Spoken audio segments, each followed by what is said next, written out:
70,000 people are here, and then Bob Dylan is the reason for it. Inspired by their true story. For anyone who's gonna hold your attention on a stage, you have to kind of be a freak. Are you a freak? Hope so. And starring Timothée Chalamet as Bob Dylan. He defied everyone. Turn it down! Play loud! To change everything.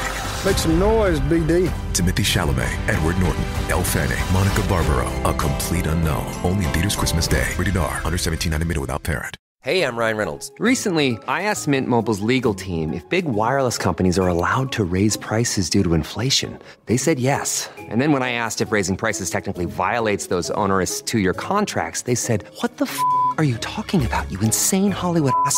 So to recap, we're cutting the price of Mint Unlimited from $30 a month to just $15 a month. Give it a try at mintmobile.com/switch. $45 up front for 3 months plus taxes and fees. Promo rate for new customers for limited time. Unlimited more than 40 gigabytes per month. Slows full terms at mintmobile.com. Hey, salut gang, bienvenue sur Écho de montagne. Le podcast où on vous jase de tout ce qui résonne avec la randonnée. Donc, vous venez d'entendre Catherine Turgy, a.k.a. Stitch, randonneuse de longue randonnée. Et moi, c'est Alex Godard, cinéaste d'aventure. Aujourd'hui, on a un épisode qui va vraiment être... en fait, on l'a déjà enregistré, je vous en parle après l'enregistrement. On va dans tous les sens par rapport au voyage. On va dans plein de pays. En gros, on va voyager au travers un épisode. Beaucoup d'anecdotes. Donc, restez jusqu'à la fin. Sérieusement, l'épisode est pertinent du début à la fin et on a eu vraiment du fun à l'enregistrer. Vous allez voir, il y a beaucoup de rire dans cet épisode-là, mais ça a coulé super bien. Puis, sérieusement, beaucoup... vous allez en apprendre sur plein de pays et surtout sur comment, un peu aussi la base de comment voyager à l'étranger. Et plein d'anecdotes que François Xavier, guide chez les Caravaniers, a accepté de nous partager. Ça, c'est... exact. Bonne écoute. Ouais, bonne écoute. Salut François Xavier, merci de te joindre à nous. On va tout de suite embarquer dans le vif du sujet. Pour les gens qui ne savent pas t'es qui, en fait, t'es connu sur le nom d'FX dans le monde du plein air, mais pour les gens qui ne savent pas encore c'est qui FX, qui est François Xavier? Bonne question. De mon plein nom, François Xavier Blot, je suis quelqu'un qui... je suis guide. Je suis guide d'aventure. On peut y aller aussi large, principalement dans l'univers de la randonnée. J'ai multiples certifications là-dedans. C'est un métier que j'exerce depuis 20 ans presque. Wow. Donc, je pourrais résumer à ça. Puis avec un background de cuisinier. Donc, maintenant, j'essaie de fusionner ces deux passions-là. Je résume. Ben, c'est parfait. Puis, par curiosité, en fait, puis pour les gens sûrement qui se demandent à la maison, tu travailles pour quelle compagnie? Ouais, donc je travaille en agence spécialisée dans la randonnée, donc qui s'appelle Caravanier. Depuis quelques années, j'ai pas toujours été avec Caravanier. J'avais à l'époque ma propre agence qui s'appelait, je sais plus comment le conjuguer, mais Terra Ultima. Que j'ai fondé en 2010. Donc, je te dirais, dans l'univers spécifique du voyage à l'étranger à caractère rando, expédition de montagne, ça fait 14 ans maintenant que je suis dans ce micro-milieu, si j'exclus évidemment les années COVID ou l'année COVID. Ouais, on avait parlé avec René-Claude de cet petit moment de pause. Oui, ça fait du bien. Ouais, à un moment donné, ça prend un reset. Oui, c'est une bonne grosse vacance. Là. Donc, mon ennui. Avec ta vaste expérience en voyage et en guidage, pour les gens qui nous écoutent, qui ont jamais voyagé, je pars très dans le vaste, là, mais quel conseil tu donnerais à quelqu'un qui a jamais voyagé? Toi qui travailles en agence. Là. Je dirais avoir une bonne capacité d'adaptation. Évidemment, c'est peut-être un œuf ou la poule, là, ça. Est-ce que ça se développe en voyageant ou peut-être que c'est une aptitude qu'on a ailleurs dans la vie de tous les jours ou dans la vie régulière. Mais je dirais la capacité d'adaptation parce qu'on va être confronté à plein de choses en allant ailleurs. Un autre rythme, d'autres références, une autre culture, d'autres odeurs. Ouais. Fait que, ouais. Je pense que si je peux résumer, c'est vraiment ça, puis avoir de la flexibilité. Oublier tous ces réflexes de la maison, ces habitudes, et de partir le plus possible libre. Avec une grande ouverture. Là. Plus possible. Plus possible. Puis j'imagine que, parce moi, j'ai toujours voyagé par moi-même, mais tu vas Ouais. peut-être plus pouvoir m'enligner là-dessus. Mais j'imagine que même quand tu pars avec un groupe, avec une agence, tu as besoin de cette flexibilité-là quand même parce que ça se passera pas nécessairement tout comme prévu non plus. Ah, en effet.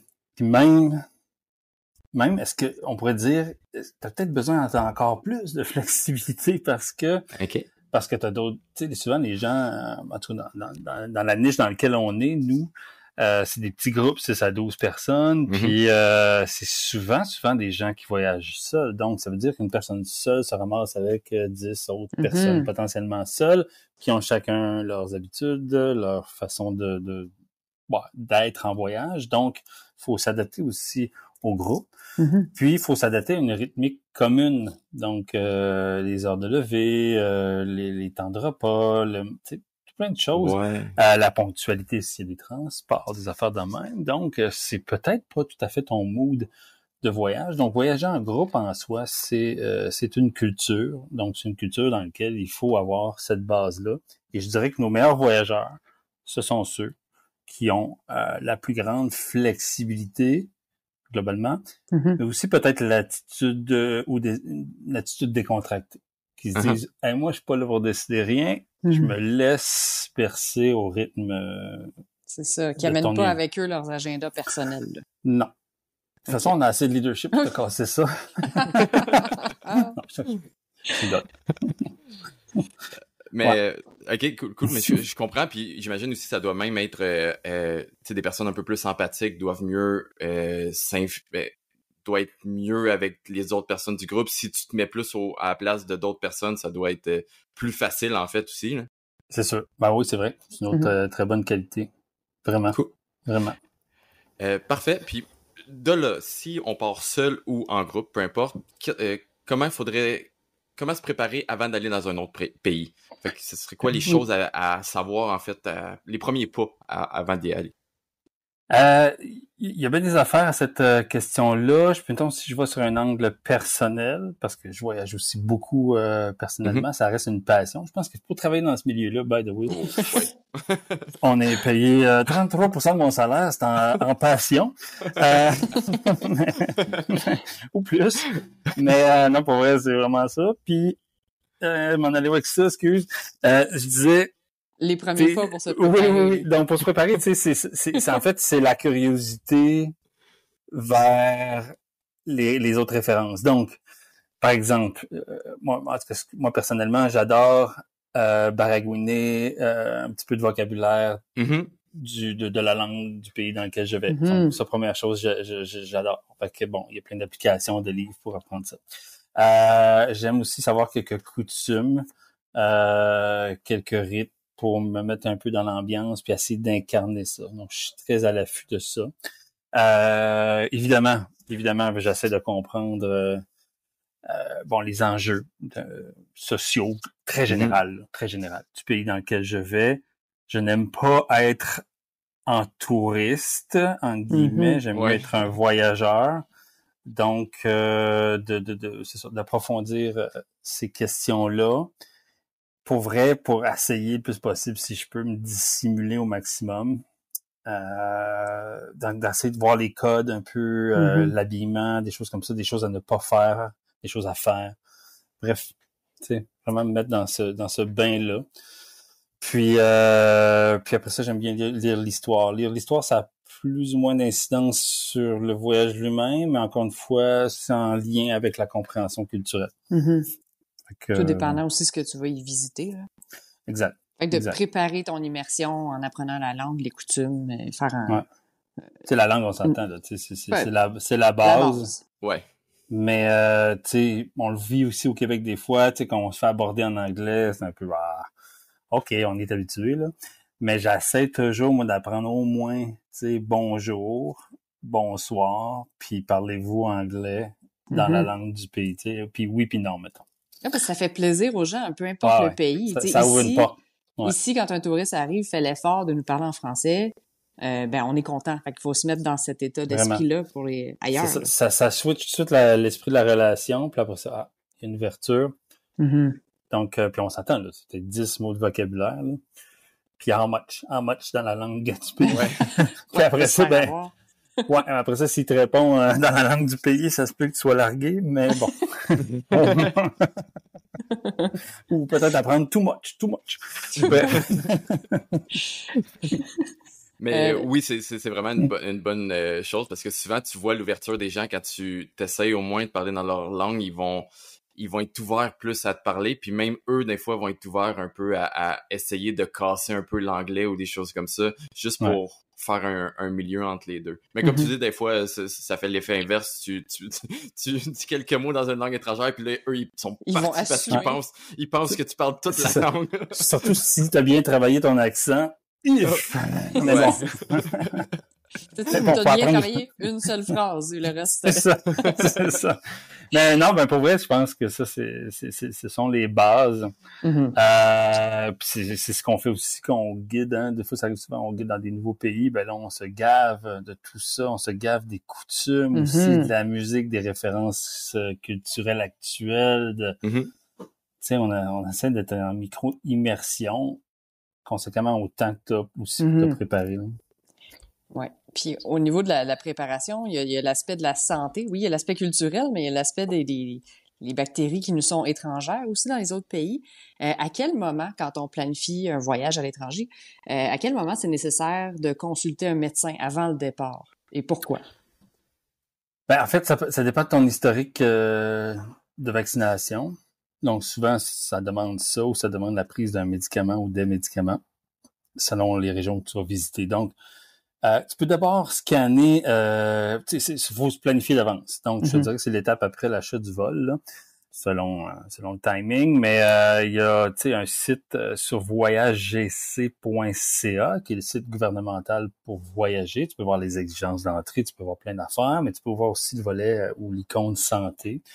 Et là, tu as vaccination ou à prévoir dans cet univers.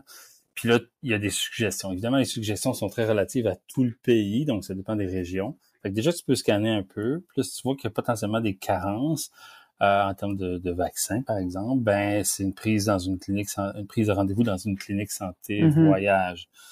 Puis ça, c'est valable là, pour le voyageur individuel ou pour le voyageur en agence, parce que nous, on n'a pas d'expertise anyway, dans ce milieu-là. Puis là, ils vont prendre l'itinéraire avec toi, puis ils vont dire, OK, parfait. Mais par exemple, je sais pas, tu t'en vas au Pérou, tu vas aller dans le coin des Incas, Cusco, mais tu vas aussi aller vers le Machu Picchu, plus proche de l'Amazonie. Donc, tu vas être en altitude, Amazonie. OK, bon, là, on va cibler tel vaccin. Puis après ça, c'est quand même libre à chacun de décider de les prendre ou pas, puis voir aussi s'il y a des obligations. Dans certains cas, il y a des obligations. Fait que, mais ça, il faut le prévoir d'avance. Par exemple, si t'as pas eu les hépatites A, B, c'est souvent des... c'est le plus long protocole, ça. Ouais, parce que ça prend des doses de rappel, puis les doses de rappel sont quand même assez bien distancées. Donc ça, c'est comme la première chose qu'il faut regarder pour être sûr que ça rentre dans le timing. Fait qu'on parle même de plusieurs mois à l'avance, en amont. Là. C'est, je pense minimalement, je pense qu'on parle de 10 semaines. Je veux pas dire n'importe quoi, là, mais au moins 3 mois. Au moins. Fait que c'est ça. Donc, c'est important à savoir. OK, mais tu me fais envoyer tout de suite une autre question parce que le lien est parfait. Là, tu as parlé du site du gouvernement du Canada. Tu sais, là-dessus, oui, il va y avoir les avis de vaccins, de médicaments, des choses comme ça. Mais il y a souvent aussi des avis de danger, des criminalité, des choses comme ça. À quel niveau qu'on peut se fier à ça, puis à quel niveau qu'il faut prendre ça au point directement ou tu sais, je sais pas si tu comprends un peu ma question. 100%. Niveau 4. Sur combien? Écoute, je ne sais pas. Je pense que c'est sur 5 pour vrai. Toujours sur 5, anyway. Mais non, mais tu le vois, là, il y a la déclinaison et l'échelle là, sur le site. Puis, pour vrai, 1, c'est comme... Il n'y a aucune restriction, ce pays est merveilleux, et puis bon. Puis après ça, 5, c'est état de guerre, là. On va parler, par exemple, de l'Irak, en ce moment, mettons, la bande de Gaza, l'Ukraine, puis autres contextes conflictuels. Donc ça, c'est juste que tu ne peux pas, même si tu voulais, tu ne pourrais pas. Okay. Par contre, nous, où là, ça joue réellement, c'est le niveau 4. Donc ça, nous suggérons fortement de ne pas visiter ce pays. Ou une phrase similaire à ça. Souvent, le warning, il est en rouge. OK? Puis il faut voir si l'avertissement, parlons français, s'il est global au pays ou s'il est régional. Ah oui. Donc, s'il est régional, on va avoir une déclinaison plus bas. Par exemple, en Indonésie en ce moment, la région, la Nouvelle-Guinée, Papouasie, ou la Papouasie d'Indonésie, il y a une restriction code 4 en rouge, mais tout le reste, c'est bien relax. Fait que tu peux aller à Bali sans problème. Donc, ça, c'est quand même vraiment à bien regarder. Ça reste que moi, entre nous, on considère réellement cet avertissement-là en agence parce que tes assurances voyage sont intimement reliées avec la vie. Donc, selon la nature de la vie, si il t'arrive un problème ou un accident ou fouille-moi quoi, qui est en lien directement avec la vie, c'est pas assurable. OK. Est-ce que même un assureur peut refuser de t'assurer connaissant la destination et s'il y a un code 4? Là? Puis là, évidemment, c'est un niveau, c'est la confiance, là, c'est-à-dire à quel point tu es honnête. Mais de toute façon, a posteriori, s'il arrive quelque chose, automatiquement, ça ne servait à rien d'avoir une assurance. Exactement. Fait que ça, c'est quand même super important. Après ça, les niveaux 2 et 3, 2 sont très frileux aussi, puisque je dis frileux, mais c'est pas péjoratif. C'est le gouvernement. Ils veulent, ils prennent pas de chance, on va dire ça comme ça. Donc, tu sais, niveau 2, là, c'est genre en France, là. Possible de voyager, mais faites en toute prudence, tu sais. Puis en toute prudence, tu lis c'est quoi? Là, c'est pickpocket, c'est se faire avoir. Bon, tout une espèce de acting de voyageur qu'il faut pas avoir, là. Ça pourrait être un autre sujet. Mais, puis après ça, niveau 3, ça, c'est très subjectif, je pense. Par exemple, pendant le printemps érable en 2012, alors qu'il y avait 3 feux, là, au coin de Saint-Denis puis Ontario, là, le monde capotait, puis je pense qu'il y avait un avis de cet ordre-là, spécifique au Québec. Donc, faire attention.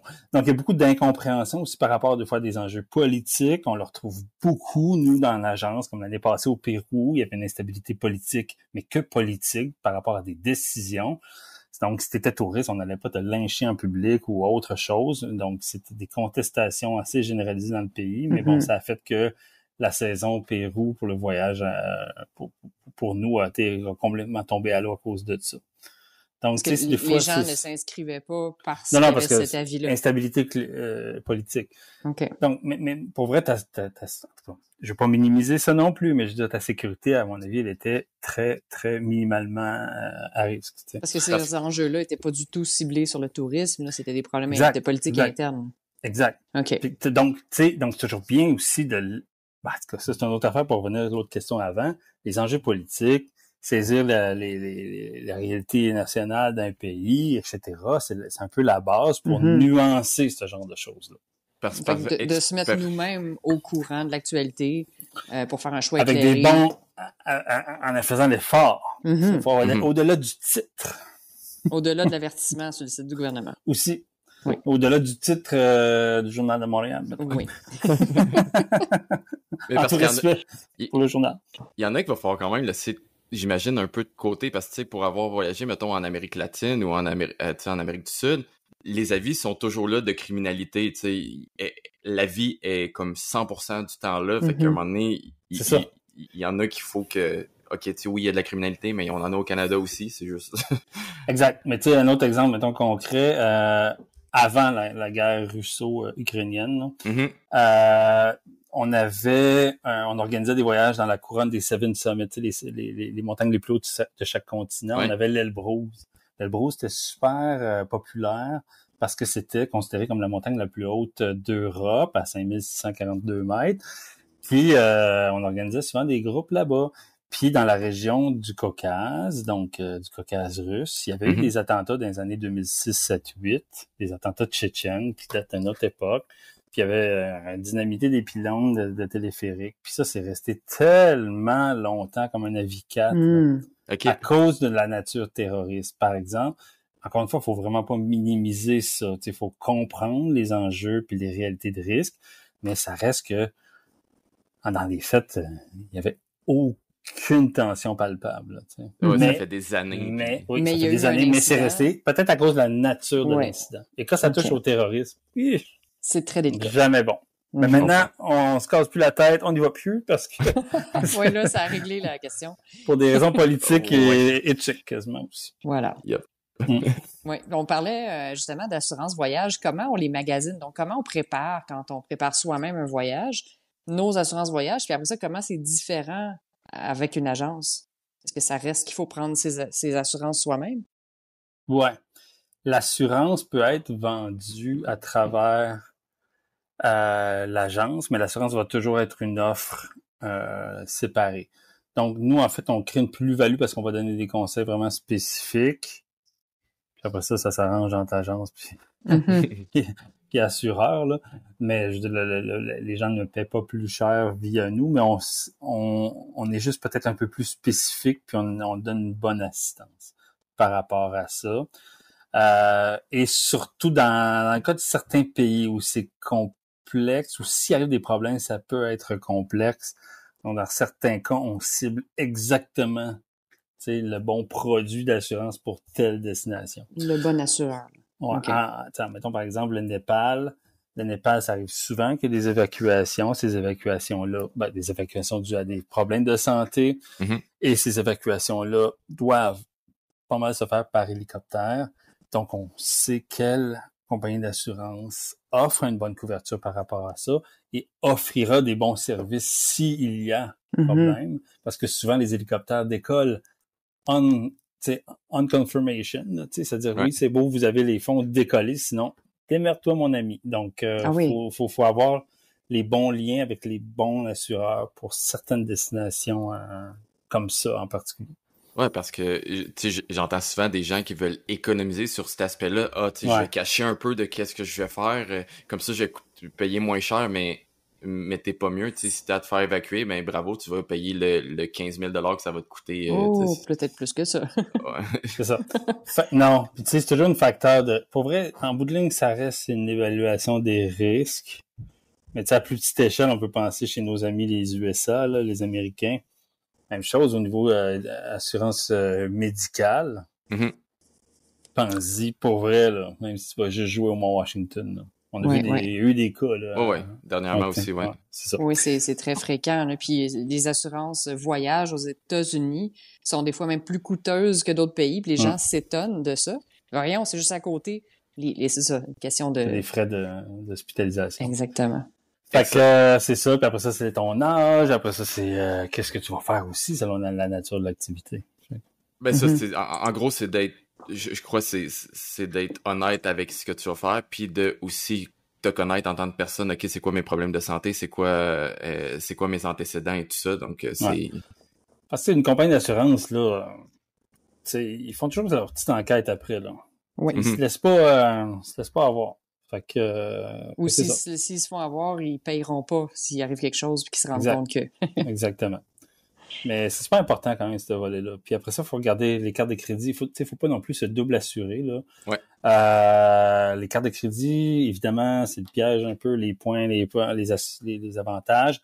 Je dis c'est le piège, moi, en tout cas. Plus de notre angle à nous, parce que ça nous oblige à accepter des paiements en carte de crédit, mais ça reste que il y a déjà des couvertures intéressantes. Ouais. Mm-hmm.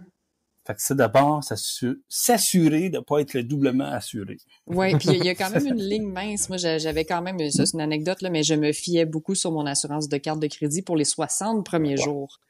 Mais si je voyage plus de 60 jours, il faut que j'ajoute quelque chose qui commence à partir du 60e jour. Ça peut être très délicat aussi. Fait que c'est à regarder avec sa carte de crédit et le mentionner aussi à l'assureur qui prend la relève après 60 jours. Puis d'être super précis sur tes dates. Oui. Tu pars le 15 juin, tu reviens le 16 juillet. OK? Toutes ces journées-là, il faut que tu calcules. Ouais. Parce qu'après ça, tu as dit 60 jours, mais des cartes, c'est 48. Mettons, Odyssée, de Desjardins, il y en a d'autres, c'est bon. C'est ça. Lire les petits textes. En tout cas, du moins, les essentiels. Ouais. Fait que c'est pour ça que des fois, de travailler avec un courtier, pour conclure là-dessus, nous, on travaille avec un courtier là, qui est attitré à tous nos dossiers. Il connaît nos voyages. Ça fait des années. Là. Fait qu'on passe l'appel directement à lui. Les gens, puis ça coûte pas plus cher parce qu'il fait sa commission autrement. Mhm. Puis lui, il va cibler exactement. Puis il va La te trouver... soie. Après ça, il dit, OK, ouais, tu vas faire de l'alpinisme au-delà de 6000 mètres. OK, je vais te trouver la bonne compagnie pour toi que je sais qui est valable. Ouais, Excellent. j'avoue que ça peut être pratique de courtier parce que lui, il va toutes les magasiner, peu C'est ça. importe. Donc, bonne astuce. Ouais. On va aller complètement ailleurs. Maintenant que tout ça est fait, on est rendu dans l'autre pays. Je vais te poser la question en deux parties. Premièrement, vous, en tant qu'agence, comment vous connectez avec les communautés locales? Bon, ça, ça commence dans... tu sais, c'est une grosse question. Ben, faire pas trop long, là. Tu sais, ça commence par des liens. Donc, ça faut qu'il y ait un premier contact. L'idée, c'est que quand on construit un voyage, on travaille forcément avec des partenaires locaux pour divers services. Des fois, c'est des obligations aussi au niveau, justement, permis et autres. Puis, une fois que le lien, des fois, il commence comme ça, par un échange Internet dans lequel tu as un bon feeling, puis après ça, on s'appelle, puis après ça se crée un lien. Des fois, c'est des guides sur le terrain qui décident, je vais faire une extension au Sri Lanka, par exemple, puis puis là, ils rencontrent quelqu'un, puis là, il y a un lien qui se crée. Fait que, tu sais, il y a toujours un étincelle de début qui se passe de plein de façons. Puis après ça, ben, c'est de renforcer ce lien-là avec le temps. Donc, c'est de la compréhension, de l'écoute, puis une relation amicale qui se crée avec le temps, puis de la fidélisation, on va appeler ça, ou de la fidélité. C'est-à-dire, des fois, ça peut pas toujours se passer bien, des fois, ça se passe toujours bien, mais bref. Mais c'est d'être fidèle dedans et de construire, si tu veux, ce lien-là culturel, les attentes, mettons, d'un voyageur du Québec ou du Canada, versus les réalités d'un pays, puis eux autres, leur notion du service client ou autre. Puis là, ça se construit avec le temps. Puis c'est quelque chose qui, aujourd'hui, je te dirais, chez Caravani, dans certaines destinations, est super important. Fait qu'au Népal, ça fait comme 24 ans qu'on est avec le même partenaire, en Crète, au Maroc, un peu partout, au Pérou, en Équateur. Fait que, tu sais, c'est des liens comme ça qui se sont construits avec le temps. Pour je sais pas si t'allais sur l'idée du voyageur, tu sais, ou quand t'arrives. Ouais, c'était ma question point 2, que oui, en tant que personne, cette personne-là, comment tu sais quelqu'un qui fait pas affaire avec une compagnie, comment qu'elle sait avec qui est legit dans l'autre pays, quelle compagnie qui peut faire affaire, un guide ou quelque chose de même? Oui, là, c'est différent parce que c'est souvent un one-shot dans le sens que tu y vas une fois, tu n'auras pas de récurrence. Là, tu ne feras pas des expéditions plusieurs fois comme si tu étais une agence. Donc, c'est sûr. Ben, nous, c'est un peu un argument qu'on essaie d'utiliser en faveur de nos services, c'est-à-dire la glace ou les glaces sont brisées, les portes se sont ouvertes avec le temps. Donc, en fait, mettons ton voyage de 2 semaines, c'est un condensé de 20 ans de on va-tu faire ça de même, on va-tu faire ça de même. T'sais. Fait que c'est sûr que on maximise, si tu veux, l'expérience. Tu pourrais vivre à peu près la même expérience, mais peut-être sur un mois et demi, tu sais. Parce que tu vas en gosser 2-3 avant d'avoir la bonne journée. Avant de trouver. Mais bon, fait que ça, c'est par rapport peut-être au lien. Mais c'est sûr que sur place, on a les reviews Internet. C'est sûr que les commentaires, les avis, si tu veux, si tu cherches un fournisseur pour telle chose, c'est sûr que les avis maintenant, ça a quand même sa part, c'est quand même un rôle de plus en plus important que ça joue. Je pense qu'on peut de plus en plus se fier à ça. Encore une fois, faut se méfier, il faut aller chercher plusieurs sources.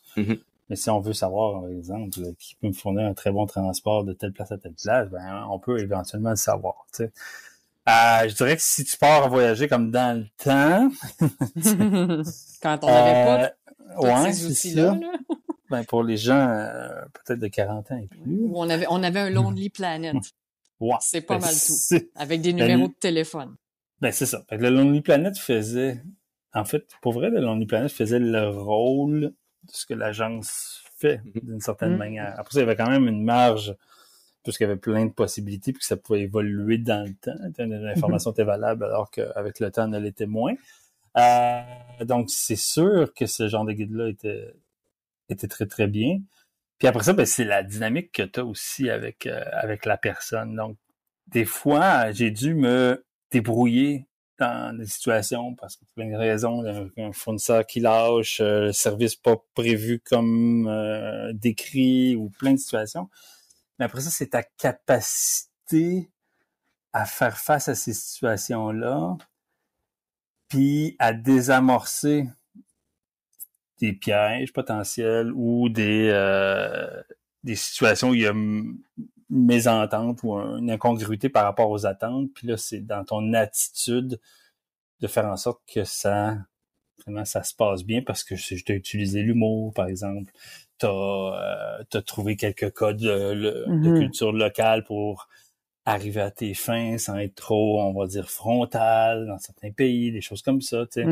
En Inde, ben là, les gens me voient pas, mais tu sais, tu secoues la tête comme ça. Oui, non, on patauge un peu, on dit... Il y a peut-être une gestuelle à essayer. Ouais, c'est ça. Pour se rendre plus sympathique aux yeux des locaux, là. Exactement, pour arriver à tes fins. Ou il y a peut-être juste un petit protocole de salutation ou de mise en contexte avant de tout de suite arriver à tes attentes. Qui peuvent faire en sorte que finalement les gens vont le faire peut-être plus sur la bonne foi, la bonne volonté qu'un service commercial. Bref, on se sert beaucoup de ça sur le terrain et même on pond des œufs en amont avec plein de gens, tu sais, pas qu'on courtise là, mais tu sais qu'on entretient des bonnes relations parce que le jour où il y a une situation qui se passe mal, ça va peut-être être un outil pour te sortir des bons contacts, là. Ouais. Ouais, puis ça revient directement à ce qu'on disait au début, tu sais, la préparation avant voyage, de comme tu dis, d'apprendre les coutumes des pays, puis tout ça, tu sais, ça peut vraiment nous aider à nous sortir du pétrin à un certain moment donné. Complètement. Parce qu'il y a des pays, il y a des cultures qui se rétractent ou réfractent complètement d'une attitude frontale occidentale. I want this because I pay for that. Exact. Oublie ça. C'est un peu ça ma prochaine question. Tu sais, c'est quoi l'attitude à ne pas avoir? Puis as-tu des exemples de pays où ça peut vraiment clasher entre notre approche commerciale et la leur? Ah oui. Ouais. Ouais, il y en a plein, mais là, il faut que je pense. Au Japon, tu sais, mettons, j'ai une certaine expertise au Japon pour avoir travaillé là dans mon passé de cuistot.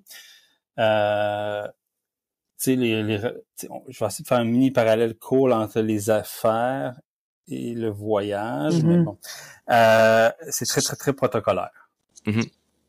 Donc, tu sais, salutations, gestuelles, salutations là, verbales, là, les mots de salutation adéquats selon la hiérarchie du moment, salutations, après ça, quelques small talk, puis après ça, arriver à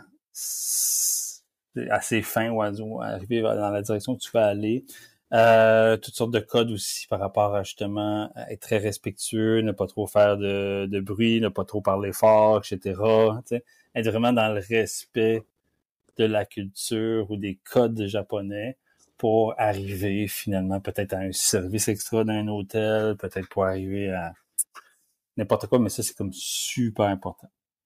Dans des cultures plutôt subsahariennes en Afrique, ben là c'est aussi beaucoup le small talk et l'humour.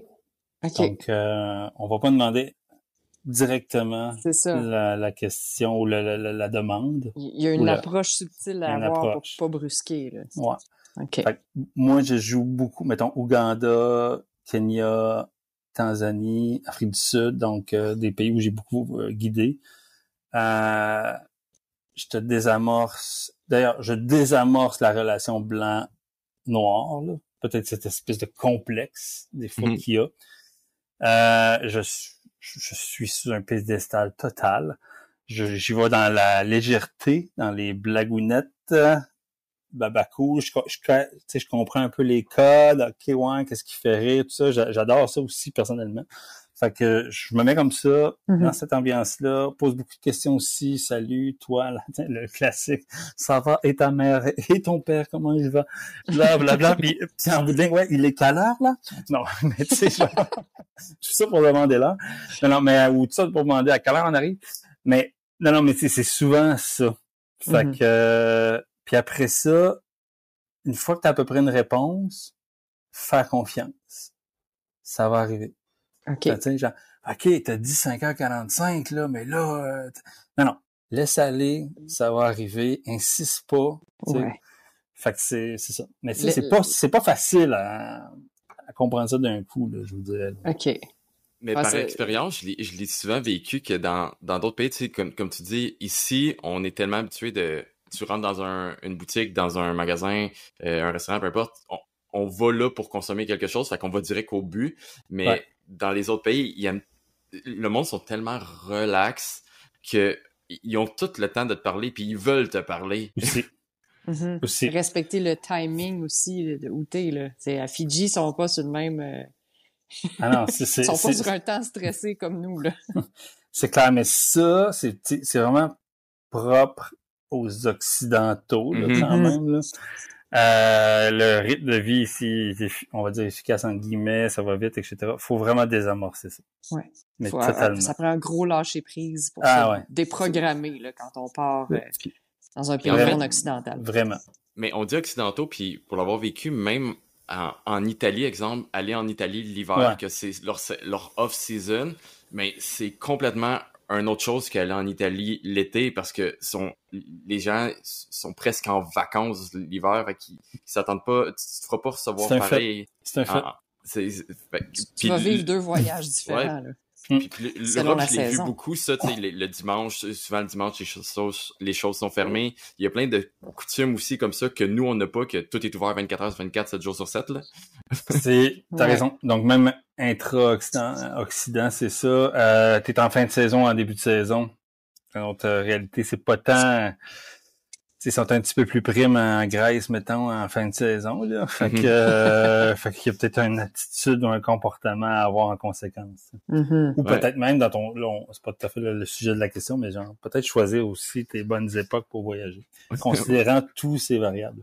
Ben oui. Puis encore une fois, ça revient à s'informer bien. Bien s'informer sur le pays qu'on va. Fondamentalement. Parfait. On a tellement divaguer dans toutes nos... J'essaie de me placer dans où est-ce qu'on est rendu. Désolé.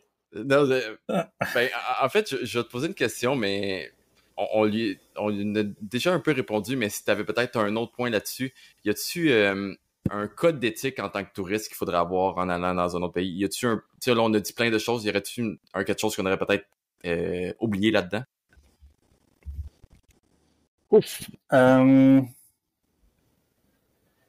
C'est propre à chaque destination. Ouais, c'est propre à chaque destination. Donc, on va devoir rester général, mais... de se renseigner sur ce qui serait le code d'éthique à avoir. Mais je reviendrai avec l'idée, puis ça peut bien résumer le point avant, là.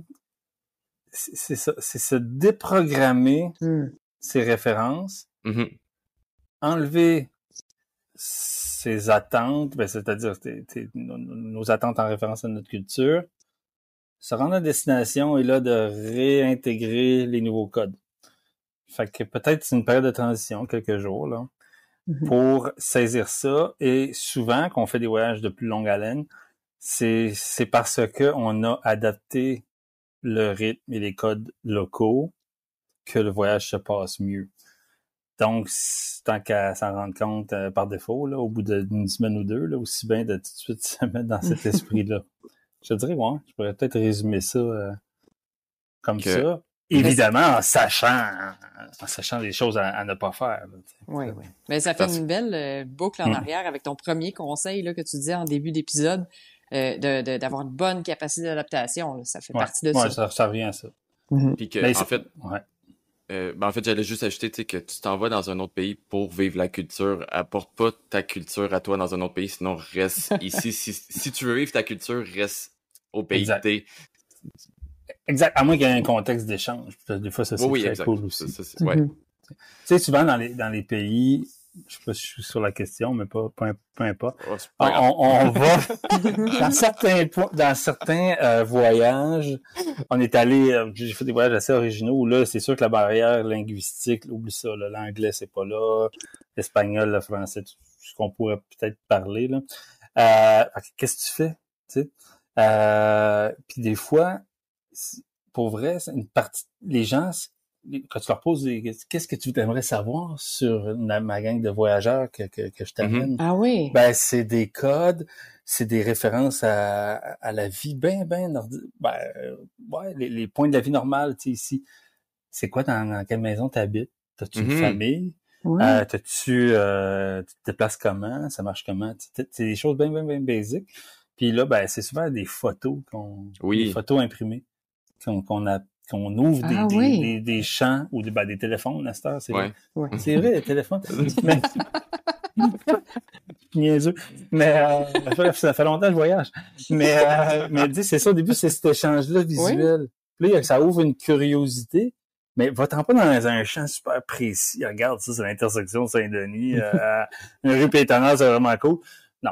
Tu sais, ta maison, ta famille. Le mode comment de vie la base. général. Oui, c'est ça. Mais super basique. Puis là, ça fait des liens.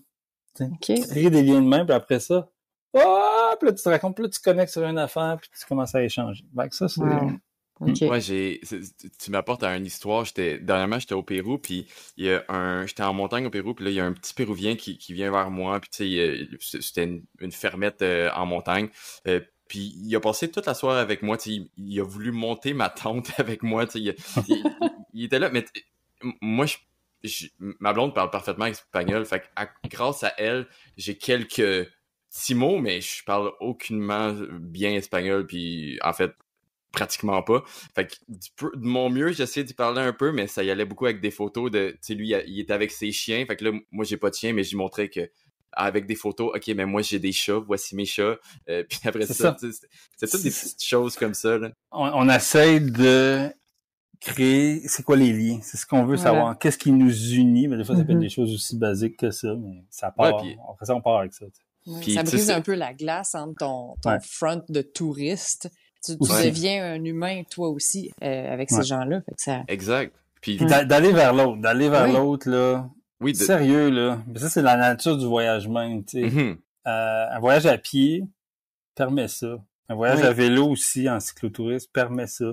T'es dans le rythme. En solo, c'est encore plus. D'être ouvert à la connexion, là. Ouais. Tu sais, fait que même en vélo, j'en ai fait beaucoup aussi, puis sérieusement, les gens sont juste curieux, mais qu'est-ce que tu fais là? D'où t'arrives? D'où t'arrives? Puis souvent, en vélo, ça t'oblige à passer par des lieux que personne ne va, sinon, parce que si t'es en déplacement en bus, ben, tu vas te déplacer d'un lieu touristique à un autre, tu sais, dans ta bulle de vitre et de métal. Fait que ça, le trek puis le vélo ou autre, en mode actif, ça permet ce contact-là. Ben, ça te met dans un espace de vulnérabilité. Puis, comme tu as dit, tu passes dans des endroits qui sont plus reculés, où tu n'aurais même pas la chance de visiter en voiture. Là. Ouais, puis que souvent, ils sont pas habitués de recevoir tant de touristes que ça à ces endroits-là. Fait que, tu sais, ils ont un questionnement un peu, comme tu dis, mais comment tu t'es rendu ici, des choses comme ça. Puis, tu sais, si je reviens à l'histoire du petit Péruvien quand j'étais au Pérou, ben j'ai fini par partager un repas avec lui, tu sais, c'était l'heure du souper, fait que moi j'étais comme, j'ai faim là, j'ai marché toute la journée, mais tu sais, je voulais pas comme il disait, va-t'en, fait que tu sais, j'ai partagé mon repas avec lui, puis il était tellement content. Puis ben tu t'en souviens aujourd'hui, donc exact. Ça crée des souvenirs. Ben, en même temps, c'était là un mois et demi, fait que... Ah ouais. C'était pas dans le temps qu'il fallait amener un album photo. Non, c'est clair. Ça va faire le lien vers la prochaine question, parce que là, on a parlé de nourriture. Puis, on a vraiment mis cette question-là par rapport à ton bagage un peu aussi de cuisine, tout ça. Fait que je vais te poser large, puis tu iras où tu veux avec ça.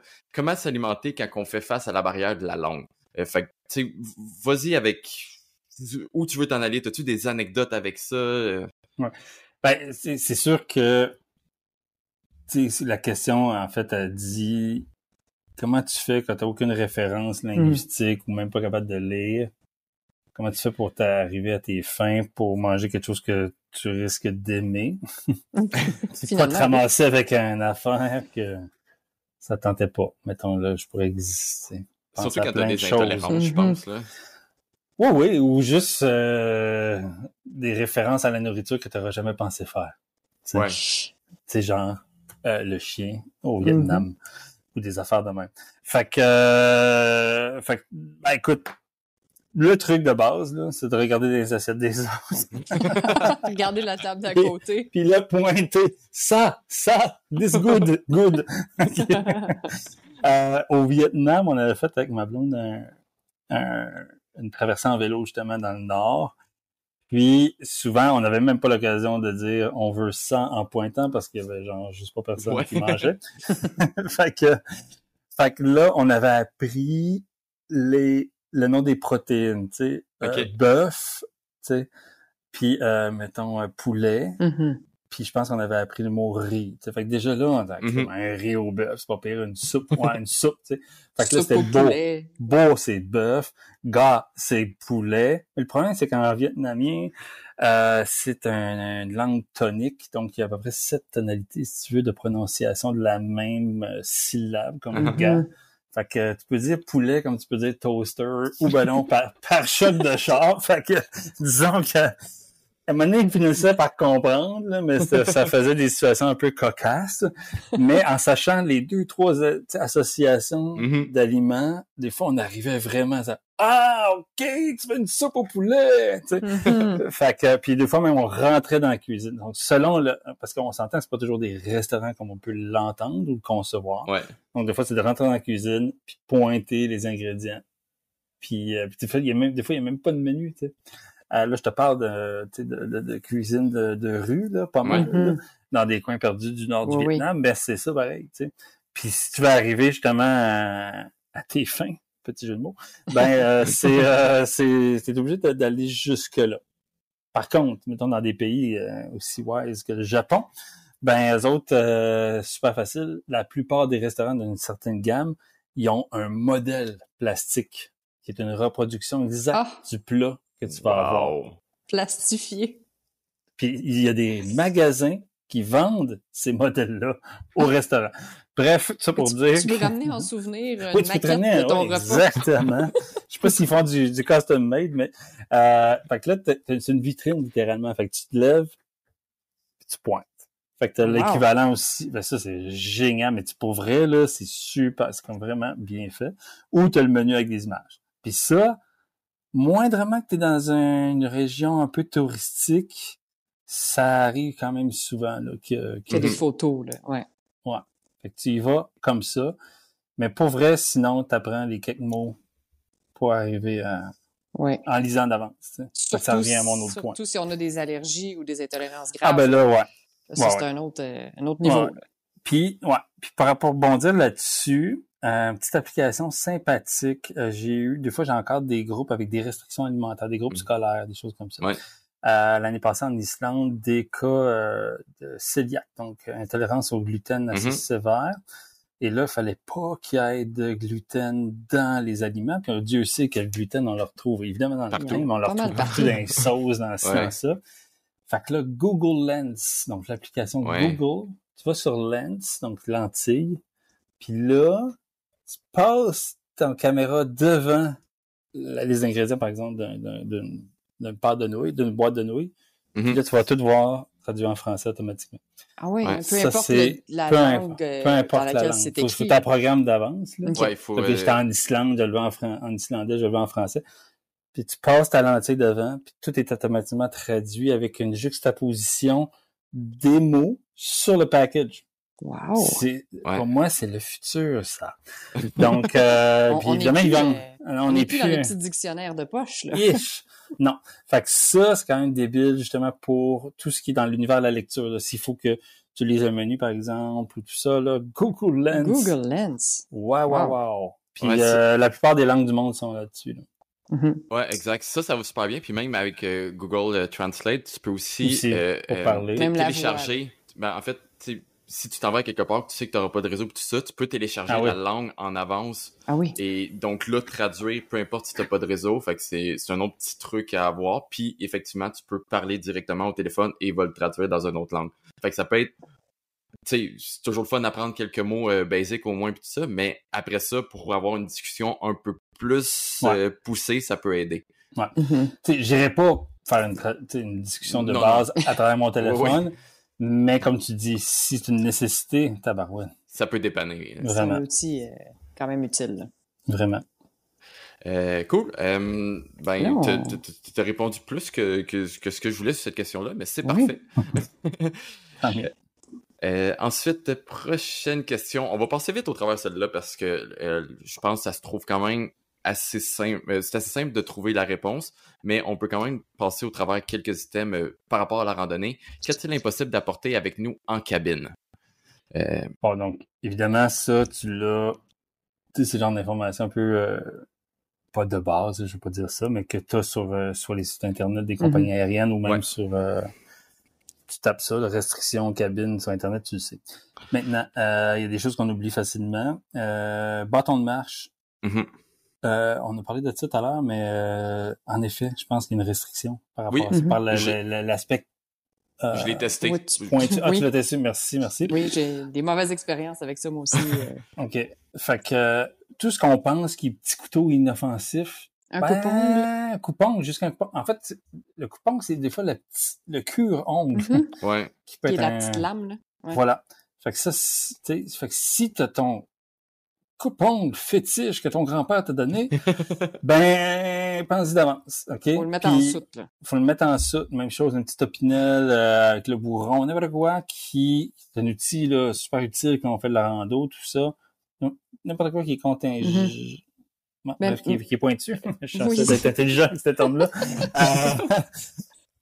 Bref, on fait attention. Puis même moi, c'était un cas de folie un peu. Des fois, mes sacs à dos de soute, mes sacs à dos de Joe, ils ont comme 3, 4, 5 poches. Là. Mm-hmm. Fait que là, vraiment, je vide au complet avant. Pour être sûr, j'ai pas juste pas oublié. Ouais. Puis aussi, imagine d'autres genres de choses que tu pourrais oublier. Puis ça te tente pas de rentrer ça dans un autre pays. Je laisse aller l'imagination. Mais, mais non, mais pas vrai. Fait que c'est des choses comme ça. Ouais. On guide souvent dans le backcountry. On fait des voyages, nous autres, dans l'arrière-pays, disons-le en français. Au Groenland, par exemple. Ours polaire. Gros cas de prévention à avoir. Ça nous prend des cartouches de magnésium, ce qu'on appelle des bear bangers. Ça nous prend des bear spray, là, des jets de poivre là, pour les... Tout ça sont considérés comme des objets explosifs ne pouvant pas aller à nulle part. Même pas dans en cabine. La soute, là, tu peux même jamais. Tu peux juste pas voyager avec ça. Là.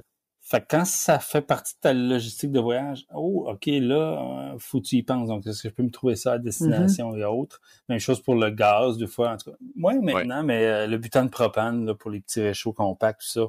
On peut pas voyager avec ça. Bref, tout ce qui est dans cet univers-là, ça à considérer. Et ça serait à valider. Puis là, je lance la recherche aux auditeurs. Mais pour avoir fait beaucoup de voyages d'escalade, moi, des mousquetons m'ont déjà été refusés. Oh, ouais. Alors, mettons le boudrier au complet avec toutes les patentes. J'avais rien de coupant là-dedans, là. Mais c'était tout du métal, tout ça, et ça m'est déjà été refusé. Donc, il fallait le mettre en soute à ce moment-là. Voilà. OK. Ben, je peux même dire une autre expérience par rapport à la soute. Moi, habituellement, j'emballe jamais. Mon sac à dos, je le mets direct dans la soute, toujours, parce que je sais que je vais avoir un problème aux douanes sinon. Fait que je le mets dans la soute, mais il est jamais emballé, en fait. Donc, mes bâtons de marche sont strappés sur le côté pour ça. C'est arrivé à quelques reprises qu'il a fallu que j'aille faire emballer mon sac parce que pour la sécurité des personnes qui packent les sacs à dos, ils voulaient pas les bâtons de marche sur le côté. Dès qu'il y a une pointe qui dépasse, là, ils peuvent refuser le sac, même en soute. Là. Ben, tu sais, de toute façon, tu veux pas y perdre non plus. Là. Fait que, non, pour moi, il faut qu'il n'y ait rien qui traîne. C'est un autre enjeu. Ouais. Une bonne astuce là, que j'ai déjà traîné, c'est les sacs bleus Ikea, mais la version zippée. Ils se vendent des sacs c'est comme bleu Ikea, là, mais avec un zip, puis c'est quand même assez volumineux. C'est très peu coûteux, là. Ça coûte presque rien, ces sacs-là. Puis le sac à dos de randonnée avec les bâtons fit parfaitement à l'intérieur. OK. Tant que c'est solide, tout ça là-dedans. C'est en grosse toile. Là. Parce que ton tag, là, il va sur ce sac-là. Fait que ça se pourrait qu'à la destination, il arrive juste le sac bleu vide de son contenu. Plus de tag. C'est vécu. Oh non. Pas vrai. Puis je veux ajouter un petit astérix là-dessus parce que là, ma blonde, elle va m'aimer, là, qui est zoologiste, là, mais tout ce qui est, exemple, des trucs que tu retrouves des animaux, des trucs de la nature, ben, tu rapportes pas au pays. Ça reste dans le pays. Ah non, ben ça, on a tout oublié ce volet-là, mais ça, c'est aussi éthique d'une certaine manière, là. C'est vrai, hein. De jamais ramener n'importe quoi, là, qui est... Ben, rien, en fait, qu'on trouve dans la nature. Coquillages. Ouais, même au niveau alimentation, faut checker ça comme faut. Ouais, là. exact. Tu sais, des fromages de France qui sont au lait cru, des choses de même. Du foie gras. Ouais, sinon, ben, faut que tu l'oublies. Donc, convainc que... Non, ça n'existe pas. J'ai pas de fromage. Moi, ça? Non. Moi, j'ai 4 bouteilles de vin? Non, j'en ai juste 2. Tu fais du déni. Dans la semaine avant de revenir, tu fais du déni. C'est programmé mentalement. Oublier toutes les victuailles que t'as pactées. Catherine, je te laisse aller avec l'autre question. La question qui va conclure le premier volet, finalement, de l'entrevue. C'est une question qui revient souvent, puis je pense que vous la faites poser aussi chez les caravaniers par les voyageurs. Les toilettes à l'étranger. Comment savoir à quoi s'attendre? On commence à avoir un background là, dans nos épisodes de finir avec des histoires de caca. Hein? C'est comme c'est ça, mais c'est des questions qui reviennent souvent. Hein? C'est une préoccupation importante. C'est là qu'on voit que l'humain est fondamentalement un animal. Là. Voilà. C'est le genre de questions qui... Bref. Écoute. Il y a pas encore toilette.com pour savoir tout ça. Il n'y a pas un TripAdvisor des toilettes. Ben là, tu vas sur toilette.com. Mais non, des récits, il y a sûrement plein de... Je suis sûr que tu tapes la question dans Google, tu as une réponse. Je suis à peu près sûr. Okay? Mais ça aussi, c'est une affaire où il faut, comment dire... je pense que c'est quelque chose qui est vraiment compliqué. Là. En fait, si on se fait si souvent poser la question, nous, à travers l'agence, en agence, les gens qui voyagent avec nous, on va dire souvent, là, je sais pas, un tiers du temps, c'est des gens qui commencent à voyager dans l'univers, on va dire, un peu plus aventure. Donc, ils ont moins les repères ou anticipent moins d'avoir les repères par rapport à un type de voyage plus classique, traditionnel, en tout respect de tout ça. Donc, là vient la question, comment ça se passe ça? Encore plus quand on est dans les expés de montagne ou les grands treks où on est en itinérance avec des campements. Mais comment ça se... On se fait toujours poser la question. C'est bien drôle. Mais il faut vraiment s'attendre à être dépaysé. Je sais pas si c'est un bon mot, là, mais en tout cas, à être déstabilisé, on va dire, par rapport à ça. Des fois, ça demande de l'équilibre. Ouais, ou ça demande des bons quadriceps. Fait que, mettons, si j'y vais, je décline, en fait, je ferais un parallèle peut-être entre le Japon puis l'Inde, à mon avis. OK, d'accord. Ou le sous-continent indien, où je pense que c'est peut-être la vision la plus éloignée des toilettes qu'on peut avoir. Mais commençons par le Japon confort. Donc, le Japon, en étant un pays d'Asie, historiquement, avait ce qu'on appelle les toilettes turques. On appelle toujours ça les toilettes turques, c'est-à-dire les 2 petites places pour mettre la surface de tes chaussures, OK, puis un trou dans le sol. Donc, il y a toutes sortes de déclinaisons de ça. Ça peut être ultra basique. Mais au Japon, ils ont vraiment la version high-end de ça. Et même, des fois, tu peux être les 2 pieds sur une bolle conventionnelle et le faire dedans. Et quand tu réfléchis à ça, c'est certainement peut-être les toilettes les plus hygiéniques, entre guillemets, parce que tu n'as aucun contact. Tu sais, je sais pas s'il y en a qui sont lâches, puis ils disent puis de la marge, je m'assois. Mais, en tout cas, c'est pas un exemple personnel, là, pas du tout. Mais tu sais, pour vrai, c'est ça. Fait qu'au Japon, t'as la version comme ça de toilette conventionnelle occidentale avec possibilité de mettre les 2 pieds sur le bol. T'as aussi la toilette japonaise, qui est certainement un hybride de tout ça, qui est la toilette comme chez nous, on a à la maison, c'est-à-dire une bolle avec une cuvette et tout. Mais dans la culture japonaise, tu vois, il y a un très gros complexe par rapport à tout ce qui est bruit du corps et odeur, tu sais. Donc, il y a sur le côté gauche un ensemble de boutons qui te permet plein de choses. Donc, comme entre autres, chauffer la bolle, parce que si on est dans des contextes, par exemple, de ski hivernal, il peut faire froid, on peut chauffer. Siège chauffant. Siège chauffant. Si on n'aime pas, puis je pense que je suis pas le seul à partager ça, mais si on n'aime pas le bruit du splutch et autres, ou ce qui sort de notre corps, ben on peut mettre de la petite musique. Oh, un bruit d'ambiance. Un petit, ouais, c'est vrai, puis t'as un volume. OK. Wow. Selon ce que tu anticipes. Et tu as aussi un petit push-push, mais qui vient à même le système de la toilette. Donc, neutraliser les odeurs voilà, à mesure. Un petit vaporisateur qui fait partie de l'ensemble. Donc, tu peux avoir chauffage, petit bruit de fond, petit push-push odorant, et tout ça dans une toilette super coussinée. Donc, allez voir ça sur Internet, les toilettes japonaises. Je rêve d'en avoir une à la maison. C'est du luxe. Voilà. Mais dans l'autre opposé, mais toujours à peu près dans le même principe, ben c'est ça. C'est littéralement le trou sur lequel tu t'agenouilles. OK. Un trou dans le sol. Un trou dans le sol. Puis, donc en Inde, il y a beaucoup ça. Puis là, dans des déclinaisons très, très, très, très limitées. Dans nos treks au Népal aussi, vu que c'est à peu près la même ambiance culturelle, tu as beaucoup ça. Et puis, ça, c'est pas... Pour les gens, c'est pas reposant parce que justement, t'es en squat tout le long. T'es à genoux, puis t'es dans un environnement sonore odorant qui est pas tout à fait... Tu veux pas toucher au mur, là. Voilà. Puis souvent, t'as pas de soutien. Fait que c'est certainement le plus complexe. En plus, dans certains cas du Népal, quand on trouve la nuit, il fait froid, ça se pourrait que la surface autour... Parce que souvent, la flush, c'est un bucket. Là, donc, tu vas... c'est une chaudière, si tu veux, avec un espèce de gros récipient que tu vas prendre, puis après ça, faire l'effet pour la chasse d'eau, là, si tu veux, mais manuellement. Mais si tu lances ça trop fort, ça déborde un peu ses bords. Faut comme tu joues au mini-pot, là, il y a comme, faut que tu vises vers le trou. Faut que tu vises, là, l'angle de chasse. D'accord. Et puis, si tout ça déborde, tu vois, c'est juste de l'eau qui déborde, mais ça gèle, tu sais, fait que ça gèle. Fait que l'endroit où tu mets tes pieds pour te tenir, si t'es là quelques heures plus tard, ben, tu peux voir le complexe casse-tête. L'accumulation. D'accord. Fait que c'est ça. Mais il faut s'adapter à ça parce que des fois, ce contexte-là très limitatif fait en sorte que les gens font des blocages. Oui, ça devient un problème. Ouais, ça devient un autre problème plus d'ordre quasiment médical et je n'exagère à peine. Non, ça peut être très dangereux, là. Voilà. Et désagréable à arriver. Mettons. Voilà. Ben, en gros, ça résume, puis ça revient en fait à tout ce qu'on a dit là, de se préparer à où est-ce qu'on s'en va, puis à tout le spectre des toilettes possibles.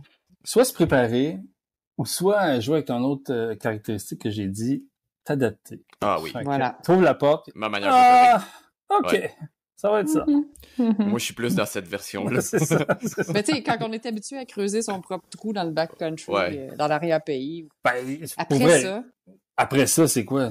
Ça peut pas être pire que ça. Là. Ouais, dans tous les éléments, face au vent. En tout cas. Je suis bien en forêt des fois. Oui. C'est vrai. Des fois, la forêt est plus propre que bien les lieux. Oui. OK, dans ce sens-là, j'avoue. On va y aller. On va finir ça avec des questions en rafale rapides. Qui, en fait, pour apprendre à plus connaître ton expérience. On veut un peu d'anecdotes puis un peu de savoir vraiment, comme que je dis, ton expérience personnelle. Fait qu'on va y aller vraiment vite. Premièrement, pourquoi aimes-tu voyager? En 2 mots. Peut-être que j'achète une voyage. J'aime voyager parce que je suis sorti de mes références. Mes repères. J'aime ça me dépayser. Ça n'a pas toujours été le cas au début, mais parce que je pense que c'est fondamentalement ça, puis après ça, apprendre à apprivoiser. Ouais. Intéressant. Et combien de pays as-tu visité? J'ai pas que je les compte nécessairement, mais j'avais fait un exercice, je pense que c'est 52. Wow. Mais donc plusieurs à plusieurs reprises. Puis le chiffre, ça veut dire ce que ça veut dire. Ouais, c'est pas parce que tu as fait plus de pays que tu es un meilleur ou un plus grand voyageur. Mais attention particulière aux pays, je suis retourné. Je pense que le fait de retourner dans des pays, c'est quelque chose de fort, ça. Parce que, tu t'approfondis, tu crées des liens. Ça, c'est un gros privilège dans notre travail. Parce que peut-être que si c'était juste de mon argent puis de mes choix de voyage personnel, j'aurais pas tendance à revenir souvent dans certains pays. Tu sais. OK. Non, mais je comprends. Puis le lien, j'aime ça parce qu'il y a des pays que je veux retourner juste par des amitiés que je me suis faites là-bas. Ouais. Ouais. Ouais. C'est ça qui est fort dans notre métier, c'est ça. Ben, ça reste à ce qu'on disait tantôt, tu sais, le fait de connecter, c'est une des choses en tant que voyageur qui est fort, là. Donc, voilà. Prochaine question. L'item que tu ne pars jamais en voyage sans. Dit-il comme Justin Trudeau. Justin Trudeau. C'est important de continuer à... De pas partir en voyage sans. Non, mais pour vrai, là, ça va être un peu poche comme réponse, là. J'ai le goût de dire le cellulaire. C'est vraiment poche. Mais avec une bonne batterie. Mais pour vrai, en 2024, tous les exemples qu'on a nommés là tout à l'heure, là, Google Lens, la cartographie, l'orientation, la communication possible. Mais donc ça, c'est une part plutôt pratico-pratique, mettons, quand je guide, mais là, je jazz un peu la question, puis la réponse, mais je te dirais que le prochain défi, ça va être comment partir sans. De revenir à la version ou là, ancienne. Ouais. Puis peut-être, je sais pas si Alex ou vous, toi Catherine, t'as lu, il y a un article là-dessus sur un gars qui est parti sans son cellulaire pendant un long bout. OK. Puis là, c'est tout le réapprentissage. C'est un méchant défi aujourd'hui, là. Ouais. Mais tout ce que ça te permet de faire, fait que, en fait, c'est un peu en dualité, ce choix d'unique objet, je te dirais. Fait que super proche, mais je pense que c'est ça. Le cellulaire. C'est avec ou pas le cellulaire. Okay. Avec pas le cellulaire. Avec pas le cellulaire. Parfait. Avec sans, pas sans. Pour répondre à une manière Justin Trudeau, c'est ça? C'est ça. Jamais avec pas le cellulaire. Voilà. Super clair. Prochaine question. Où as-tu rencontré les gens les plus sympathiques? Oui, c'est difficile. C'est difficile, comme dirait l'autre. Je te dirais, Népal, c'est assez difficile à battre. OK. Pour vrai, je pense que le taux, c'est un des pays, en tout cas dans nos voyageurs, je parle d'un point de vue agence, c'est pas mal de comportements de voyageurs, où les gens retournent le plus. Donc, pourquoi ils retournent? C'est beau, hein, c'est clair, mais je pense qu'il y a aussi quelque chose par rapport aux gens, surtout aux ethnies qui vivent dans les montagnes. Donc, ça, c'est très, très, très, très marquant. Toute la dévotion aussi qu'ils ont dans un contexte de trek organisé. Sinon, mon gros coup de cœur, j'en ai 3. Argentine, pour la culture. Donc, étant donné que je parle relativement bien espagnol, j'ai fait plusieurs fois des expéditions là-bas. Je suis retourné récemment, tabarouette, cette espèce de, comment eux nomment, la buena onda, la bonne onde, dans l'altitude. Wow! Vraiment, vraiment cool. Puis les pays, on va dire, d'Afrique centrale, tu sais, mettons, Ouganda, Tanzanie, Afrique du Sud, la culture plus subsaharienne. J'essaie d'utiliser des mots qui veulent tout dire et rien en même temps. Mais culture plus noire, pour moi, ça colle par la légèreté, puis par justement le laisser-aller, le lâcher-prise. Excellent. Wow, OK, mais j'adore où est-ce que tu as été avec ça. Je te relance sur la nourriture. La meilleure nourriture que tu as mangée. Puis là, c'est très personnel, là. Coup de cœur culinaire mondial. Coup de cœur mondial du monde. Le plus tout, là. Je dirais Japon. C'est un peu triché parce que j'ai travaillé comme cuistot là-bas. OK. Donc, j'ai dû... C'est celle que tu as préparée toi-même, c'est ça? Non, j'ai cette humilité de dire que... T'as-tu moulé la petite maquette en plastique qui allait avec, par exemple? Non, mais je les ai souvent vus et saliver. Donc, la cuisine japonaise, c'est sûr qu'aujourd'hui, ça fait 20 quelques années que j'ai été travailler au Japon, mais aujourd'hui, elle est plus connue, la vraie culture culinaire japonaise. Donc, on est loin du ramen, du gyoza quand même. Mais c'est hallucinant le spectre large dans lequel tu peux aller là. Donc, je te dirais que c'est certainement number one. OK. Mais je pourrais lever aussi un petit coup de cœur sur Mexique puis cuisine indienne. Mexique, c'est hallucinant. D'ailleurs, c'est un Ouais. patrimoine mondial immatériel de l'UNESCO, la cuisine Ah oui? mexicaine. Ouais, ça a été voté il y a 2 ans. Fait que c'est hallucinant aussi. D'ailleurs, le premier étoile Michelin mexicain est une cuisine de rue. Wow! Fait que ça aussi, des découvertes hallucinantes. Ouais. On est déjà plus familier avec cette cuisine-là. Là. On est plus proche, oui. Ouais, Ma mais blonde, il y a matière à creuser en tabac. Oui, c'est pas... Ouais. on est... Ma blonde, elle t'aimerait bien c'est avec pas les cette restos mexicains réponse-là. à là. Montréal. là. Elle a vécu Ah oui? 6 mois au Mexique, là, fait qu'elle elle s'ennuie beaucoup de la Mhm. nourriture mexicaine. Ouais. Mais pour rebound un peu sur Japon, Japon, c'est le 2e pays avec le plus d'étoiles Michelin. Fait que tu sais, ça en dit beaucoup sur la nourriture là-bas. Là, Ouais. c'est excellent. Mais le Japon, c'est au-delà de la nourriture, pour l'avoir appris comme cuisinier, c'est le protocole. OK. Donc, c'est comment tu fais la nourriture. Mhm. Fait que ça, là, c'est juste démesuré. OK. Fait que 50%... Technologie, les... Non, mais même le protocole, Le protocole, des ok. gestes Ah! OK. et l'attitude. OK. Donc, tu vas voir, ok, il y a des champions, les grands chefs qui font des nouilles soba. OK, soba, tu fais soba noodle by chief, Japan chief, mettons.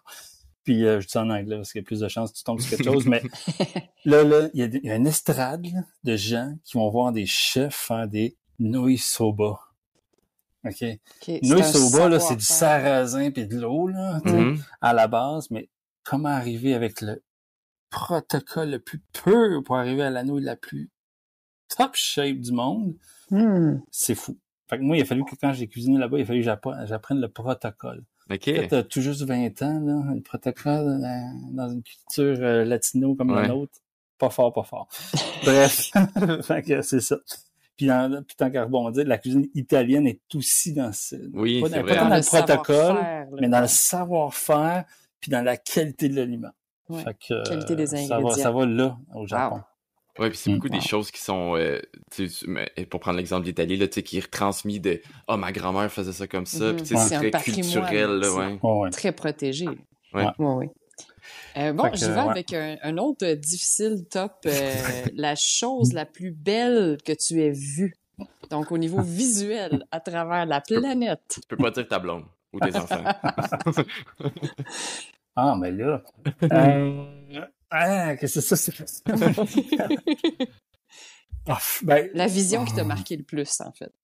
Écoute, je pourrais chercher puis gosser, mais j'ai l'occasion de faire des expéditions de montagne. Donc là, c'est peut-être pas trop dans les auditeurs, peu importe. Mais le mont Mera au Népal, c'est une montagne de 6500 mètres. Puis quand tu montes, puis c'est très accessible. Une fois que tu es rendu dans l'univers de l'alpinisme, là, c'est accessible techniquement. Mais la montée pour aller vers le sommet, en arrière, c'est le plus beau background de haute montagne du monde, c'est certain, parce qu'on a une vue sur 5-8 000 mètres de la planète.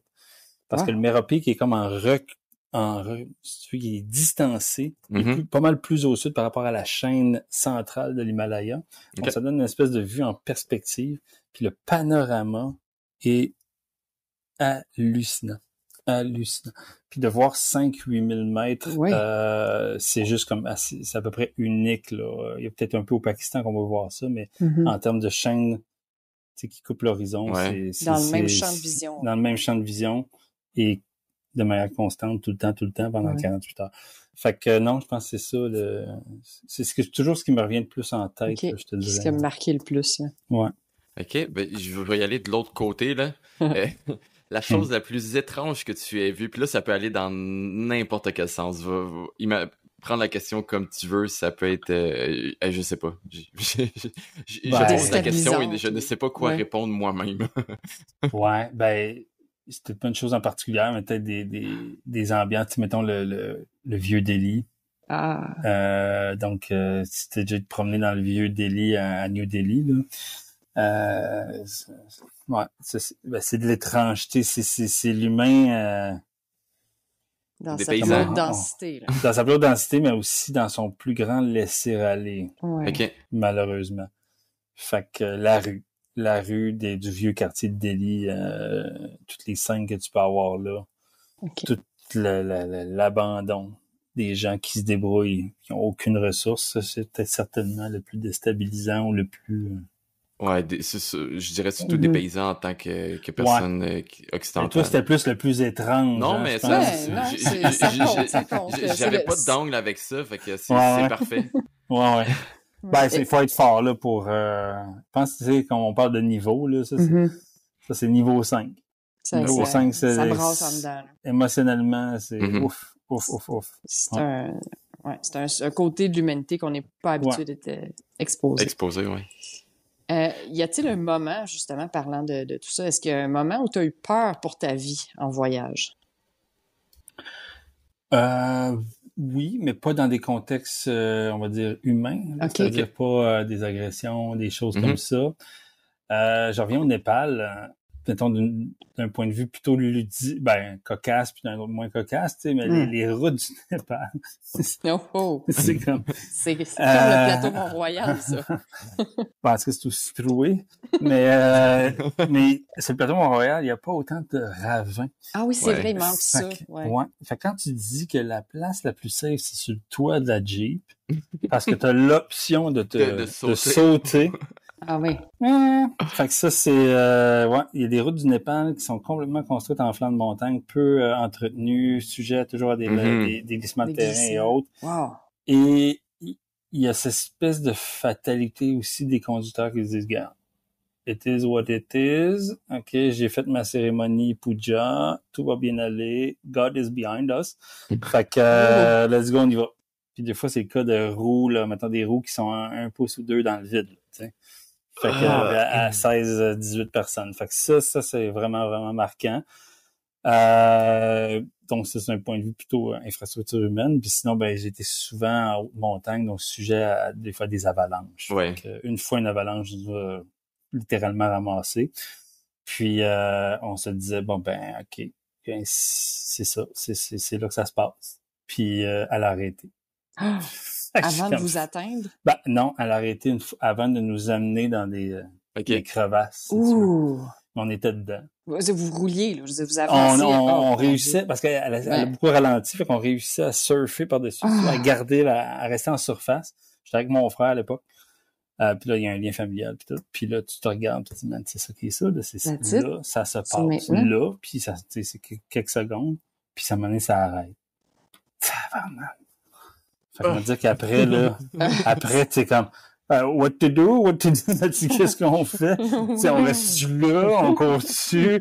Il y en a une avalanche là, aussi bien de rester là. Tu peux pas en avoir plus. Non, c'est ça. Il peut pas être pire. Oui, il peut, tu sais. Ouais. En fait, en théorie, il peut. Fait que c'est surtout ça. quand il y a un affaissement d'un manteau neigeux. Bref. Wow. Fait que, OK. Catherine, je vais skipper une question puis tu la poserai après. Je vais passer tout de suite à l'autre parce que c'est un lien parfait. Est-ce que ça serait l'expérience la plus difficile que tu as vécue en voyage ou t'aurais un autre exemple en tête? Écoute, non, parce que j'étais jeune, pas d'enfant, puis la vie pour moi, c'était OK, c'est arrivé, on passe à un autre appel. Les gens avec qui j'étais, qui avaient des enfants, eux, ça a été rough. Non, c'est très, une charge émotive forte. Mais je te dirais que le plus rough souvenir que j'ai, j'avais 22 ans en 2000. Donc, je dévoile mon âge. J'étais en Roumanie. Puis, pour y aller, je suis parti en train de Budapest. OK. Un train de nuit. On était en 2000. Ça fait 10 ans à peu près que la Roumanie s'est décloisonnée, là, de l'époque Ceausescu et tout.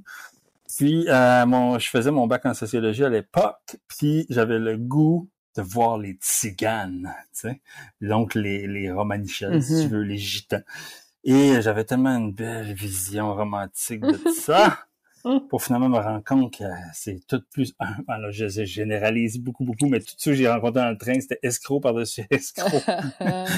Pour me faire proposer les pires choses du monde, les pires escroqueries dans un ride de train où on m'avait tout dit « You're crazy to go to Romania, t'es Romaniac ».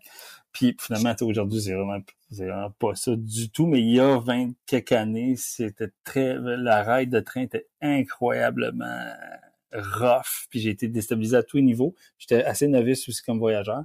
Je débarque à Bucarest, là, c'est la pauvreté absolue dans mes références de l'époque. Aucun code, aucune référence à un resto connu, à rien pour manger, à rien du tout, puis pas préparé, tu sais. Puis la seule chose que j'ai réussi à faire, c'est d'appeler au Canada ma mère, puis de brailler à ma maman. Ah. Que je m'ennuyais. T'avais pas Google Lens, là? Non, pas du tout. J'avais pas non plus le Wi-Fi pour appeler. Non. Mais ça a été le plus gros choc culturel ever en 24 heures, mettons. Après ça, je t'ai démystifié ça, puis c'était super bien. Ah oui. Mais des fois, tu sais, pour apprendre le voyage, vaut mieux y aller tout de suite S'exposer. s'exposer, ouais. C'est comme ça qu'on apprend. C'est ça. D'ailleurs, quel pays tu trouves qui a mauvaise réputation présentement pour nous ici au Canada là, et que tu aimerais défendre? Ah ouais. C'est pas une bonne question. J'aurais le goût de dire la Géorgie. Malgré, je suis pas sûr qu'elle a une mauvaise vision. Peut-être il y a une couple d'années. Peut-être de plus en plus populaire. Je sais pas. Moi, ça me Ouais. Ben, à une époque, j'avais le goût de défendre la Géorgie. Puis j'aurais le goût, en fait, moins là, mais l'Iran, j'ai eu l'occasion d'aller en Iran en 2016. Donc, il y a eu une fenêtre politique, si vous voulez, là, pour pouvoir y aller. Okay. Entre la présidence d'Obama puis celle de Donald. Il y a eu puis aussi celle de Justin Trudeau. Donc, il y a eu cette fenêtre d'accalmie, si vous voulez, politique, où là, c'était possible via l'ambassade pakistanaise de Washington d'avoir des visas pour aller en Iran. Puis on a pu monter 2 voyages là-bas. OK, cool. Et j'ai découvert une grande culture. Une très grande culture. 80 millions d'habitants, un des taux d'alphabétisation les plus élevés. Même une culture féminine très forte, malgré les codes sociaux un peu qui répriment la féminité, mais qui s'exprime autrement à travers la manière de porter le voile, le maquillage, se teindre les ongles d'orteil. Il y a toutes sortes de codes pour exprimer ça, d'avoir eu l'occasion d'aller dans ce backstage de Téhéran, dans la contre-culture iranienne à cause d'un ami guide là-bas. J'ai été fasciné. Donc, je comprends que ça peut être un pays. Là, il y a plein d'autres enjeux en ce moment qui font en sorte qu'on peut très, très bien remettre plein d'affaires en question par rapport à l'Iran, là. Mais par rapport juste à l'angle de la culture et du peuple. On pourrait dire la même chose des Américains, finalement. Ouais. Je généralise beaucoup là dans ce que je dis, mais oui. Un des plus grands chocs positifs que j'ai eu en voyageant. Wow, ça a été l'Iran. Ouais. Encore une fois, je pose une question que tu as un peu répondu, mais peut-être encore une fois, tu as une autre expérience en tête. Ta plus belle expérience de voyage tout court. Et c'est la dernière question. Et c'est la dernière question. Finis là-dessus. C'est tough. Hein? Il y a des fois, c'est relié à des contextes de vie, là. Ouais. Et boy, c'est une bonne question, ça. Peut-être à revenir à la Géorgie, dans le fond. C'est sûr que dans un cadre professionnel, c'est sûr que dans un cadre professionnel, c'est toujours un peu plus limitatif pour moi, là, parce que c'est un travail. Mais il y a une époque, on faisait des voyages que j'appelais des voyages pionniers. Donc, en fait, c'est que on lisait sa destination, on se préparait, mais on n'avait jamais été. Puis qui est game de nous suivre? On est des grands jazzman du voyage. Moi, jazzais ça au jour le jour. Puis les gens me suivaient. Fait que vous ameniez des gens. Ouais. Viens faire un repérage avec nous. voyage Viens faire un repérage avec nous. repérage. Wow! Puis you will learn. Tu vas apprendre comment on fait notre travail. Puis deux fois, tu vas voir que deux fois, on fait des grosses gaffes, mais deux fois, on fait des coups assez hauts. Puis je te dirais que la Géorgie, ça a été vraiment ça, dans des treks dans le nord, là. Parc de Toucheti, entre autres. Le mont Kazbek, découvert des hébergements, des ambiances, des cultures de micro-villages que j'ai uniques au monde dans leur architecture. Je sais pas si j'ai déjà vu ça, les villages avec des tours, là. Ça a l'air des grandes cheminées, mais c'est des tours un petit peu de surveillance. Fait qu'il y a beaucoup de maisons qui ont l'air de grandes tours. Hallucinant.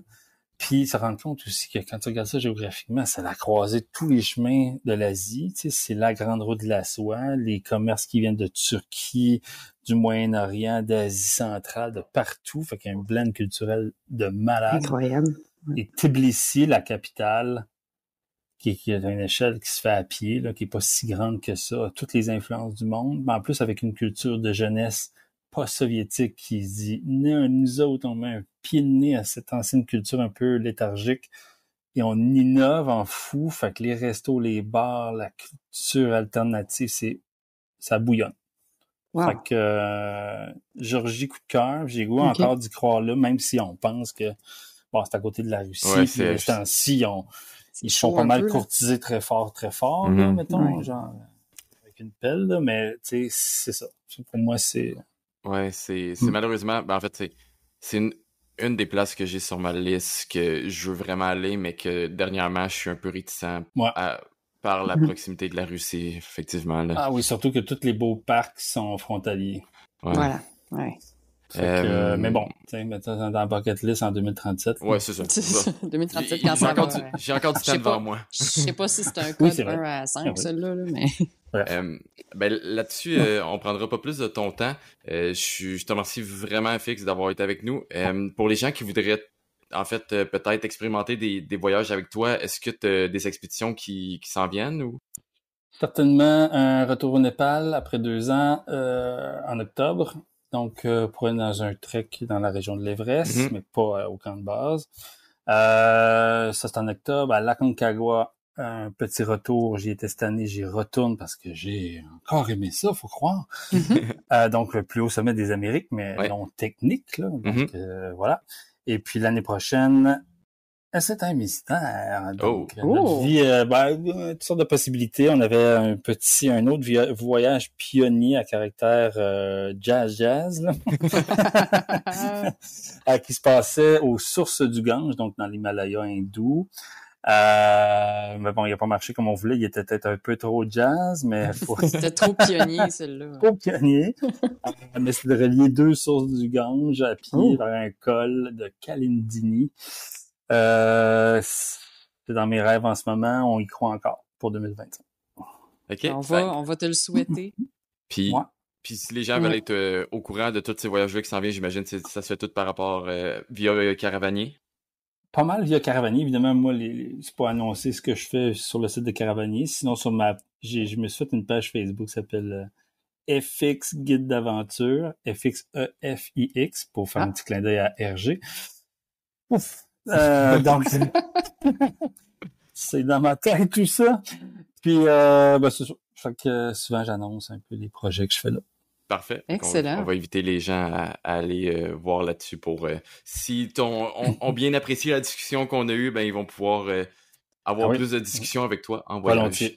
Volontiers. Donc, merci beaucoup, FX, d'avoir partagé tous tes souvenirs de voyage et ton expérience jazzée avec nous.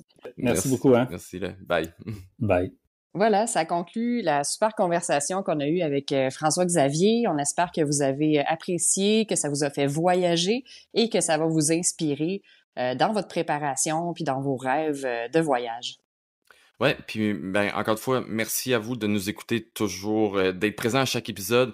On voit nos chiffres, puis vous êtes vraiment présents et de plus en plus de personnes présentes à nous écouter. Donc, c'est vraiment, vraiment apprécié. On apprécie vraiment à chaque fois. Donc, n'hésitez pas à partager, n'hésitez pas à laisser aussi des reviews sur Spotify, Apple ou à commenter sur nos publications. Ça l'aide à nous faire voir un peu plus aussi. Donc, là-dessus, encore une fois, merci et on se revoit dans un prochain épisode. À la prochaine! Salut.